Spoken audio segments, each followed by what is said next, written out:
and welcome to Elvenhome, and to this edition which really concentrates on the hotel yet again, although I think I'm actually getting forward on the hotel, as I'll explain shortly, and also on something which arrived only today, so you're seeing it pretty much as quickly as I am starting to use it, that's helping me to run more than 2 trains using the 2 handsets that I have. So let's get straight into the video and go back just a few days to when I'd completed making lots of window frames.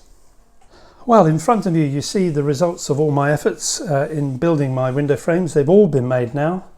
All except the ones down here, which were the original set, are all the additional ones that I had to make.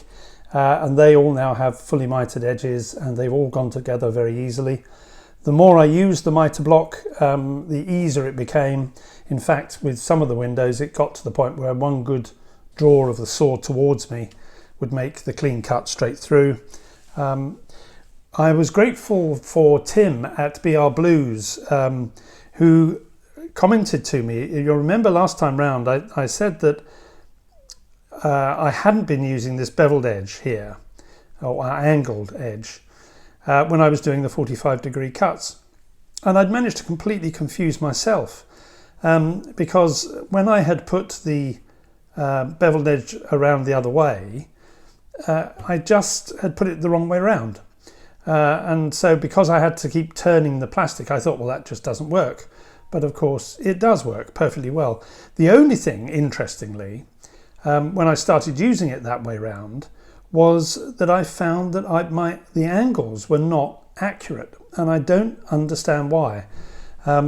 I gave up trying to figure out why the angle was not coming out accurate. And you could see it when I put the plastic pieces together. It wasn't a 90-degree angle. So I need to work on that a bit more. It must have been just some of the way I was holding the plastic. But I went back to using the straight end, and all the cuts came out accurately. So I don't quite understand what was going on there. But I'm sure it would be right that it would help hold the plastic in place so that you don't have a problem with it moving. And you'll remember in the last video I was saying I was needing to wedge plastic in. As I said, once I got the hang of this thing, one good firm pull of the saw towards me went straight through. So in the end I really didn't need to do any wedging. But that has been a really useful piece of kit. I'm grateful to everybody else, quite a number of people who came back and told me about other equipment for cutting, particularly repetitive cutting of straight lengths and some to do with angles. I'm going to have a look at some of those because if I can see that if I wanted to do a number of pieces, that actually that might be even quicker than the mitre block. But for the fine stuff that I was using, I think that's worked really well. So in front of you, you see all the windows. The next thing for the windows is for them all to be primed and painted the dark green. And I hope to have all that done by the time of the next video. But for the remainder of this video, I'm going to concentrate on the front area of the hotel. Before I do that, I just thought, I mean, this project is taking forever, as some of you may be feeling. And so I sat down and wrote down the number of individual elements I still had to complete. Now, all these individual elements are not as complex as others. Some are quite complex, like design the roof. I have no idea yet. I have an idea what the roof would be like, but I've not done the detailed design. Others are more straightforward, such as putting in some of the clear glazing behind the windows or fitting the back walls. But I reckon I've got somewhere in the region of 38 separate steps that need to be completed to enable me to finish this model. Whether I'm making heavier weather of this than I really need, almost certainly. Am I enjoying it? Most definitely. Not almost certainly, most definitely. But when I came to look at the porch, which is what I'm moving on to, or the porch or the front area here, you'll remember in the original design, because of the hotel at Morecambe, on which this hotel was originally designed, that has a semicircular tower that rises above the entrance. And actually, when you look at that, that obviously is built into the hotel going back into the building. I decided that I needed to do something so that the model itself actually went forward, because I've been doing lots of stuff off the model and nothing much is happening to the model. When I started to try and replicate what I'd done on an earlier version, I discovered that I just didn't like the look of it, which is a bit of a blow. I think because the design of this altered with this squareness here, the semicircular front, as I put it up onto the model, it just looked wrong. I mean, it did just look wrong, and I can't get away from it looking wrong. So I had to go back to the drawing board a bit, and what I've decided to do is to go for a squarer front but with more decoration on it. I've still got to finalise one or two things, whether I can pull them off, and they may not be completed before the end of this video, but we'll see. But to show you where we've got to, if I bring the hotel a bit nearer to me, you will see, if I just go down a bit, that I've already done one thing. The first bit of paint has gone onto the model. The steps have been painted black, and this is a scale scenes paper interiors, and obviously it's the same checkered effect that is in the inside of the hall, which I've laid down the centre and for each of the stairs. I don't know whether you can actually see that they do indeed go into the stairs there. Let's have a look, see if we can get it into focus. It actually was a bit like doing wallpaper with the T-square to poke it into place with the glue underneath, and it's gone in rather well. So that now gives me the entrance. And what I'm going to do instead, you'll remember that originally there was going to be a small entrance that covered this area, and then the semicircular turret with a window in the centre so that the lights from inside of here could shine through. I'm still keeping that broad idea, but I'm going for, having looked at a number of other hotels, Art Deco hotels, something that is more rectangular, which you can see there. Let me just, I've gone a bit close, let's pull that back a bit. There we go. So that is going to sit there. If I get it in focus, it'll be even better, won't it? There we go. That is going to sit there with obviously walls on the inside. This is going to be the window. And I've already built the window frame that will sit round. I'm thinking of a decoration for the centre here, which is the thing that I need to see whether I can pull off. Hopefully I can. And there will also be, inside this first part, at this point,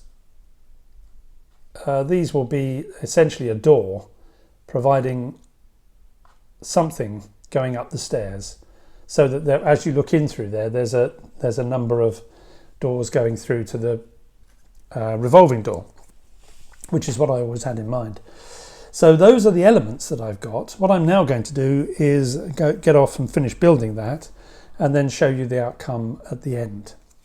So let's see how I get on, and I'll come back to you once I've got a little way along, not when I finish, just to show you how the thing is to be constructed. Here is the entrance to the hotel. There is still something that I want to do, possibly an awning or something above the doorway, because that's looking a bit bare. And I haven't yet put the piece in that I said I'd be doing, that will go about halfway up the entrance stairs. But when I was putting this together, I realised that in order to be able to actually construct it, I had to be able to put the big central window frame in, and that meant painting them. I also discovered, which I'd forgotten, that I had to make another 8 window frames for the front of the building, which have been constructed, and they've been painted as well. And there's no point sticking the painted window frames on unless you've also painted up the front. And I thought this would also give me a really good opportunity to see the colour scheme, because this wasn't that difficult to make, and if I hated the colour scheme, it would be very easy to change the colour scheme and remake this. I'm pleased to say I don't hate the colour scheme, and I'm really rather pleased with the effect that this is giving me.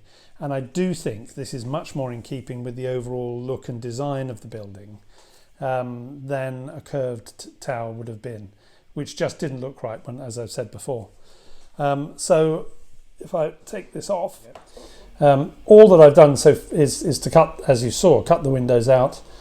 The frame went on, a piece of clear plastic has gone inside, butting up against the frame, and then I was hoping to see if I could make so that I would have kind of semicircular parts coming around here, but I'm afraid that defeated me. But I'm quite happy with the two uprights like that. The dark green is sort of vaguely LNER type colours. The two side pieces have been put on. They haven't yet been painted because I wanted to see what it looked like stood up against the model, just to see if I liked the overall design, which I very much do. So that has been quite useful. Both, I now feel as though I've made a step forward in the making of the model, and I will complete, I think now, the work of fitting the lights inside, completing the painting inside to stop light bleeding, and then fit the back walls on, because once I've got all of that done, which means also putting lights in the section that will go and be sitting inside the fire escape. But I can see now that my long list may start going down really quite rapidly. So that's the end of what I've been working on for the model of the hotel. And now turn our attention to something that only arrived today, which will help me with the operation of more than 2 locomotives at once. Well, you can see in front of you the newest arrival on the layout, the Wi-Fi Gaugemaster Prodigy receiver. I think the code is DCC05, which I've been thinking about getting for a while. And when I was running the 5 locomotives recently, it rather convinced me that I needed to be able to move between locomotives a little bit faster even than is possible on the normal handsets. With the handsets, it's possible, obviously you just dial in a new number, but you can also, using the recall button, recall up to I think 5 of the most recent locomotives in here. But locomotives have a habit of getting in close contact with each other before you get to the right place on the handsets. And I do have 2 of these. One is stationed at each end of this control panel. But particularly it occurred to me that if I wanted to have locomotives that are just running whilst I'm doing other things, once I've got High Elven running, I really should get hold of this. And this allows you to hook up to a mobile device, whether it's a phone or an iPad or Android devices, if that's your interest, and to be able to have 2 throttles running. And already I've tested it and it seems to be okay. So this is very much my initial impressions. But there were a couple of things when I was setting up that I thought I would want to share, just if you do get one of these. Now obviously I'm talking about the Gaugemaster Prodigy. I suspect it's not dissimilar for other similar systems. The first thing which it tells you in the instructions is that if I bring my iPad in, the first thing you've got to do is hook up to the box. So don't leave your iPad or iPhone still hooked up to the your home network. I've seen online a comment from people that saying if you're using your mobile phone, turn it to turn the phone part off, because otherwise when somebody rings you, all hell can break loose on the layout apparently. I've not tested that yet, so we'll wait and see. This is it connects up very easily. There's no password or anything. It just connects straight up once you're there. Because I'm using an Apple device, I'm using WeThrottle, which is down at the bottom here. I bought the full cost version. There is a light version which is free, which has, I think, most of the functionality, but for £10 it wasn't really worth playing around. And as you'll see, I've been using some of the locomotives on here already. If I select that one and go turn to the throttles, if I move the camera up a little bit, 5041 is the castle that's in the middle of your picture here, just here. And you'll see that if I turn the sound on, I don't know if you can just about hear that. Let's make it whistle.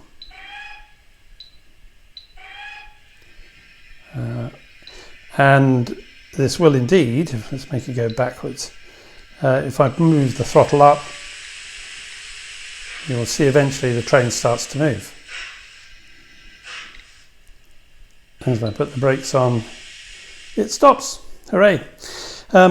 This is very straightforward. There's nothing difficult there. One thing I have noticed is that it only goes up to 11 functions here.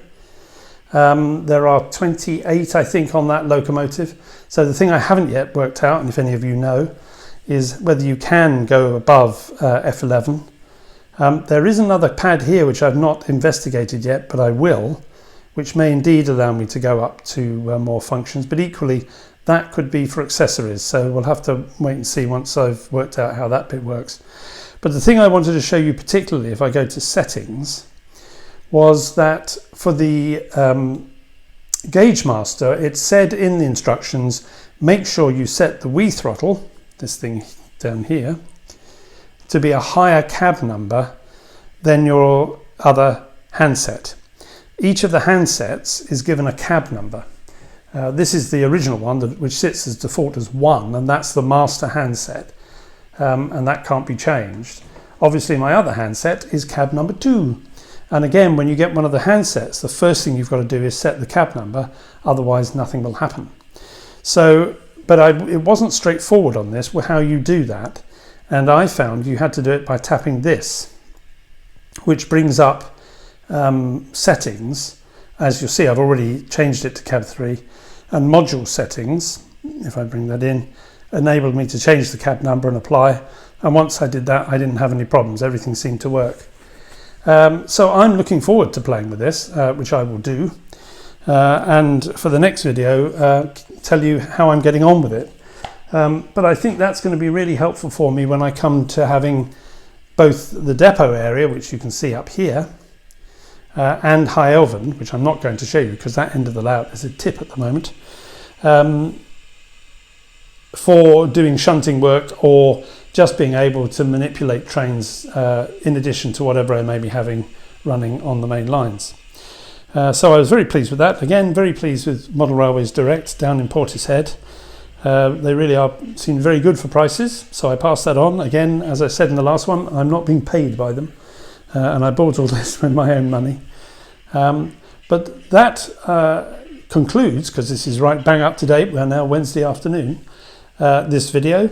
I hope you've enjoyed the video and the progress I think that we're making now on the hotel. So until I speak to you again, please, if you've got any comments, leave them down below. I love getting the comments, and they're just so helpful in all sorts of ways. If you've liked the video, please do give it the thumbs up. That's always very helpful. And if you haven't yet subscribed, well, please do subscribe. It'd be lovely to have you along. But until I speak to you again in about a fortnight's time, that's bye-bye from me. Bye-bye.